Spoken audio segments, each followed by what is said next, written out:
Boa noite, vamos a mais uma aula de administração de capital de giro. E hoje é a nossa 7ª aula. E vamos falar sobre o trabalho semestral. Na verdade, nós já falamos sobre ele na aula passada. O que nós vamos fazer agora é dar continuidade à planilha, à elaboração da planilha, para, a partir da próxima aula, nós começarmos o trabalho. Então, por enquanto, estamos nos preparando para tomar as decisões. Vamos lá?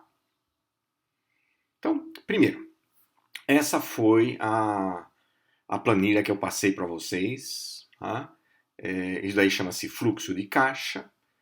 As empresas utilizam isso com colunas diárias, né? Dia 1º, dia 2, dia 3 e tal. Nós vamos fazer um exercício onde nós vamos utilizar as colunas mensais, tá bom? Então nós não vamos discutir aqui na sala de aula o fluxo diário, mas vamos discutir o fluxo mensal, que é para nós tomarmos decisões, né? Tá bom? Essa é a planilha que nós elaboramos. Então vamos aqui aos detalhes para quem não conseguiu ainda colocar as fórmulas ou colocou e talvez precise fazer algum ajustezinho aí em função do que eu vá dizer agora, tá bom? Então vamos ver quais fórmulas são necessárias aqui e vai como sugestão, lógico, para nós trabalharmos com as mesmas planilhas, ou seja, todos os alunos e eu, professor, teremos os mesmos números para discutir, tá bom? Então vamos lá. E isso daqui é uma sugestão de planilha, tá bom? Cada empresa vai desenvolver a sua planilha de fluxo de caixa. Essa daqui é uma planilha simples, que a gente tem implantado em empresas pequenas e tem tido muita utilidade para tomar decisões, para o controle do caixa da empresa, tá bom? Vamos lá, vamos ver. Então, primeiro, vamos pegar esse bloco aqui, saldo operacional. Então, o que nós temos aí? Nós temos 3 contas, 3 itens que nós vamos acompanhar. Receita de vendas, deduções de vendas e fornecedores. Então, o que nós temos aqui? Por que nós chamamos isso de saldo operacional? Porque é o negócio da empresa. Quer dizer, a empresa, vamos supor, uma empresa que produza, certo? Ela fabrique algo, ela produza algo, então ela tem que comprar matéria-prima, então temos aí a linha de fornecedores, tá bom? E ela tem que produzir e vender. Então, a principal saída dela dentro dessa operação é pagar os fornecedores, né? E o principal movimento das vendas é o recebimento, que pode ser à vista e pode ser a prazo, tá? Então nós passamos uma tabelinha, depois nós vamos discutir essa tabelinha. Ok, então a partir daquela tabelinha vocês vão ter os valores e vocês viram lá que eu coloquei vários produtos, inclusive prestação de serviços, né, como receita, e tem uma parte à vista e uma parte a prazo. Então o que nós vamos colocar? Na linha onde está escrito aqui à vista, nós vamos colocar o recebimento daquele mês das vendas à vista. E no a prazo, a gente vai distribuir os recebimentos que nós temos lá. Então lá tem recebimento para 30 dias, para 60 dias, para 90 dias. A gente tem que ir distribuindo. Veja que nós estamos fazendo o fluxo de caixa, não a demonstração de resultados. É diferente. Demonstração de resultados, vendeu, está vendido. Fluxo de caixa não, é quando a gente recebe. Se vendeu à vista, recebe no ato. Se vendeu a prazo, vai receber no mês que vem, no outro mês, depende do prazo que foi combinado com. Tá? Então, o que nós vamos colocar aqui? Nas linhas vamos colocar o que é à vista de cada mês, o que é a prazo de cada mês, e na linha receita de vendas, vamos colocar uma fórmula aí. Né? Normalmente vocês colocam a fórmula na soma de 2 linhas abaixo. Eu sugiro aqui que coloquem acima. Então, enfim, tá, se vocês quiserem fazer diferente. Mas, vamos lá, se forem seguir o modelo, receita de vendas é a soma de à vista mais a prazo. Tá? E vocês repliquem essa fórmula até o final. A gente recebe o valor das vendas, mas parte daquele valor imediatamente já tem que ir para algum lugar. O endividamento é força de expressão, mas ele não pertence à empresa. Então, o quê? Os impostos, por exemplo. Quando o cliente paga, o valor que ele está pagando, ali já está embutido os impostos. Já estão embutidos os impostos. Então, o que nós temos que fazer? Repassar esses impostos para o governo. Então, na linha aqui, impostos, já no outro bloco, agora dedução de vendas, na linha impostos, a gente vai calcular os impostos referentes às vendas do mês anterior, que nós vamos recolher, repassar para o governo nesse mês. Mesma coisa, comissão sobre vendas. Tá? Também a gente vai pagar a comissão para o vendedor. E aqui tem um detalhe, hein? Muitas empresas pagam a comissão para o vendedor sobre o recebimento, ou seja, se receber, paga o vendedor, se não receber, não paga. Isso está errado, né? O vendedor, ele foi contratado para vender, não para cobrar. Eu sei que muitas empresas ligam a comissão das vendas ao recebimento. Legalmente está errado isso, tá bom? Então, no nosso exemplo aqui, nós vamos colocar comissão de vendas não sobre o recebimento, mas sobre as vendas e pagas, as comissões pagas no mês seguinte, ok? E tem a linha aí devoluções, caso alguém não fique satisfeito e devolva. Mas eu não coloquei na tabela, eu não coloquei nenhum número de devoluções. Então tá aqui para saber que a gente pode ter devolução, mas não tem previsto nada nessa linha, tá bom? E a linha dedução de vendas vai ser a soma dos impostos, mais as comissões sobre vendas, mais as devoluções, né? Que é o total de deduções de vendas, tá bom? E a terceira linha, que é fornecedores, nós não há, enfim, não há somatória, quer dizer, o que nós temos que fazer, e você já tem na tabelinha lá, a informação de quando é o pagamento dos fornecedores, tá? Então vocês têm ali quando que vai ser feito o pagamento. Também parcelado, também, né? Então vocês têm que calcular e ver em qual mês vai ser feito o pagamento de fornecedores. Por último, nós temos o total desse bloco, que nós vamos chamar de saldo operacional. Então, esse saldo operacional é só do bloco, ele não tem a ver com os demais movimentos do caixa, né? Nem com o saldo inicial. Então, no saldo operacional, nós teremos receita de vendas, menos as deduções de vendas e menos fornecedores. E é importante esse cálculo, porque a gente pode, mês a mês, ver se a empresa operacionalmente está gerando caixa, se ela é superavitária ou deficitária. Caso haja, vamos imaginar uma empresa que tenha produção e vendas constantes. Se ela tem produção e vendas constantes, esse saldo operacional ele vai ser parecido mês a mês, né? Ele vai variar se houver mudanças de preços ou se houver mudanças de preços de matéria-prima no pagamento. Mas tem uma outra coisa que pode mudar esses valores aí, que são os prazos. Prazo médio de pagamento, prazo médio de recebimento. Então, a análise desse bloco, olhando-se ele separadamente dos demais, ou seja, pegando essa linha saldo operacional, ela pode ajudar muito a buscar onde está havendo alguma mudança, alguma alteração no nosso fluxo em função da operação da empresa. Será que houve aumento nos preços de venda? Será que houve aumento nos preços das matérias-primas que nós compramos dos fornecedores? Ou será que houve mudança nos prazos? Então, eu dou um alerta aqui, a gente acompanhando essa linha saldo operacional, a gente já tem um alerta aí para ver onde que está acontecendo, se está melhorando ou está piorando a operacionalidade da empresa. Bom, né? Ótimo. Aí, o outro bloco, despesas, é simples, também vocês têm lá os valores e tem que passar aqui. Lógico que algumas despesas, na realidade, por exemplo, então vamos falar assim de luz e água. A gente usa a luz e usa a água de um mês e paga no mês seguinte, né?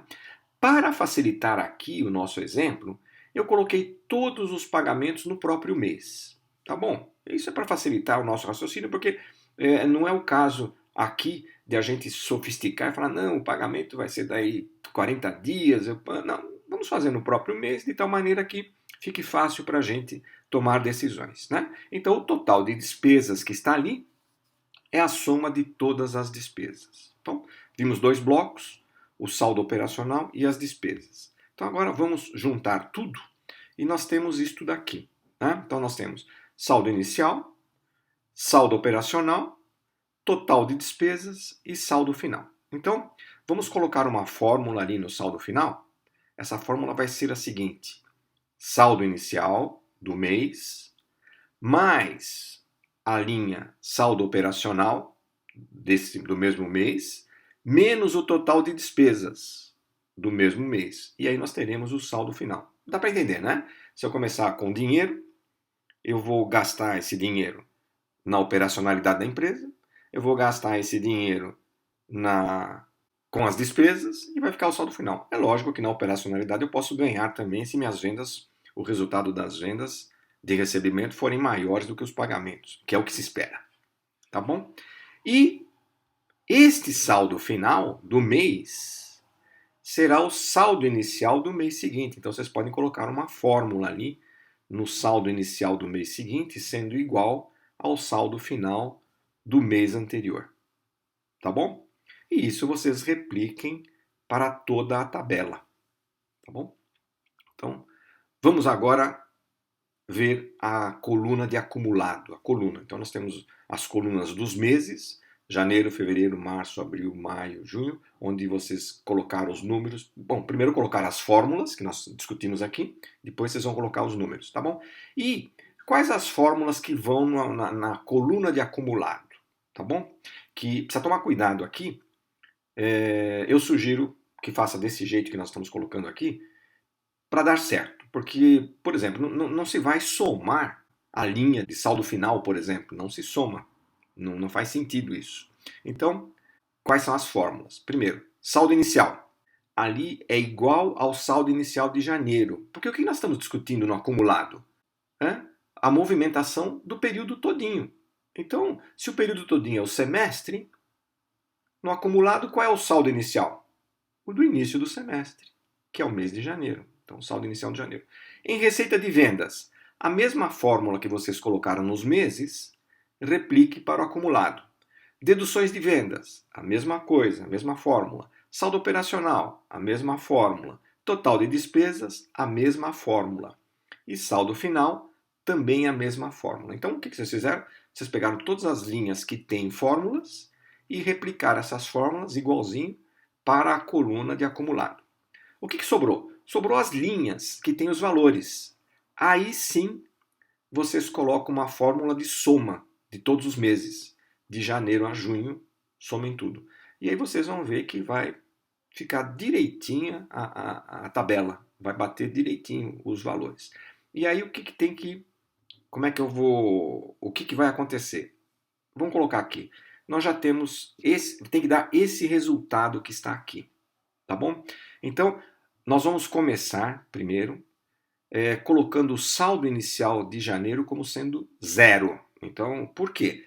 Porque uma das questões que nós vamos colocar no trabalho é quanto a gente deve colocar de capital de giro nessa empresa.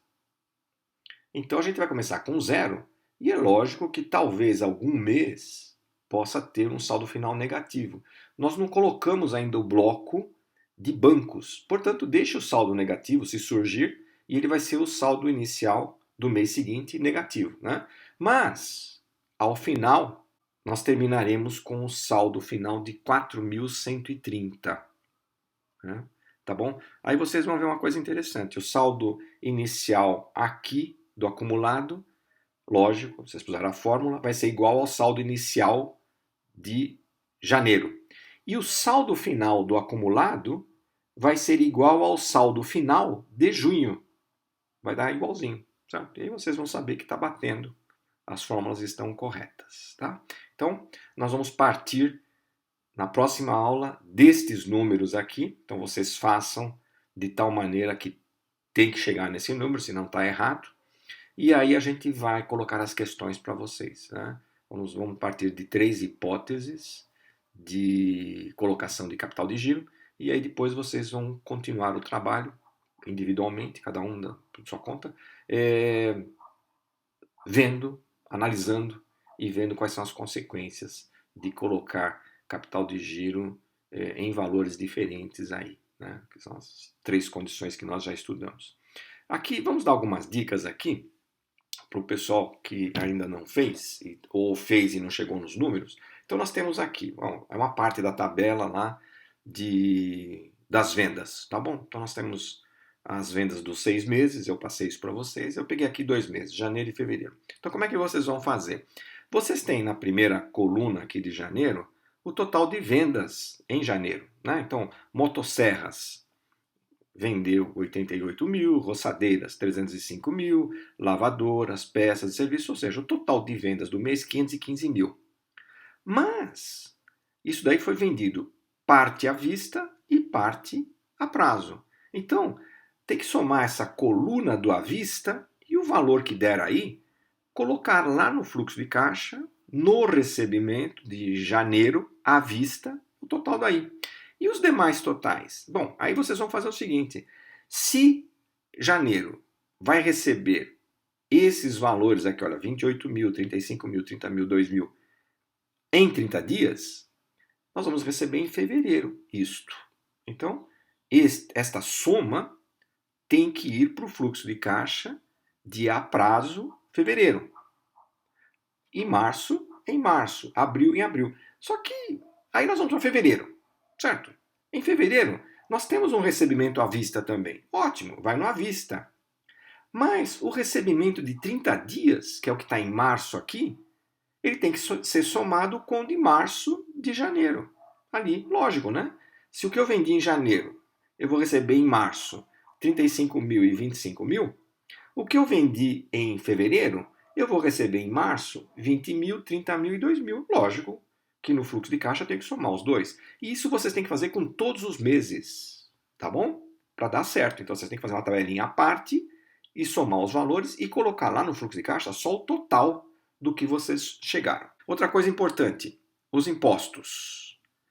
Então, quem já trabalha numa empresa, quem já emite nota fiscal, sabe disso. O imposto é calculado sobre o valor total das vendas, não sobre o recebimento.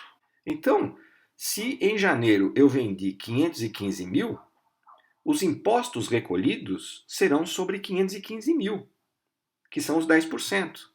E pagos quando? Em fevereiro. E o que eu vendi em fevereiro?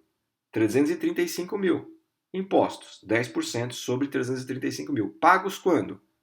Em março. Mesma coisa, comissão sobre vendas. Só que aí no caso não é 10%, mas é 1%. Mas é sobre o total de vendas, não sobre o recebimento. Claro isto? Tá bom? E por último, nós temos aqui fornecedores. Fornecedores já está calculado já. Então, o total de fornecedores, total de compras, né? Fornecedores em janeiro foi 400 mil. E a negociação foi feita da seguinte maneira: 200 mil vou receber à vista, 100 mil em fevereiro e 100 mil em março. E veja que no fluxo de caixa, a gente separou o à vista e o a prazo das vendas, mas não separou o à vista e a prazo dos fornecedores porque não há necessidade. O das vendas é muito mais importante. O dos fornecedores, aí a gente fica por conta do cálculo do prazo médio, tá bom? Não há. Se alguém quiser também controlar à vista e a prazo dos fornecedores, fique à vontade. É só colocar as duas linhas lá, à vista e a prazo, e colocar a somatória, sem problema nenhum. Eu não preciso, mas se alguém quiser fazer, pode fazer. Tá bom? Então, com isto, vocês têm já todas as informações para prepararem essa planilha. Aliás, deixem essa planilha salve, façam a planilha, façam as contas direitinho, cheguem nos totais que nós colocamos ali no acumulado direitinho, né? Vejam se quem não chegou, vejam onde errou, revejam as fórmulas, procure onde as digitações, se colocou o número errado ou não, mas tem que dar aquele acumulado lá, direitinho. E depois a gente vai ver mês a mês. Mantenham essa planilha salva no computador de vocês, porque nós vamos fazer simulações, tá bom? Então nós vamos decidir, né, colocar valores diferentes de saldo inicial de janeiro para essa empresa. E, lógico que vai alterar o saldo final, mas a gente vai tomar decisões e vamos dizer o porquê dessas decisões, que vai ser o trabalho de vocês. Combinado? Então tá bom. Então, na próxima aula, tenham essa planilha pronta, que aí nós vamos discutir 3 alternativas de capital de giro para essa empresa. E aí vocês vão trabalhar as consequências disso. Boa aula, bom feriado amanhã e nos vemos a semana que vem. Um grande abraço a todos.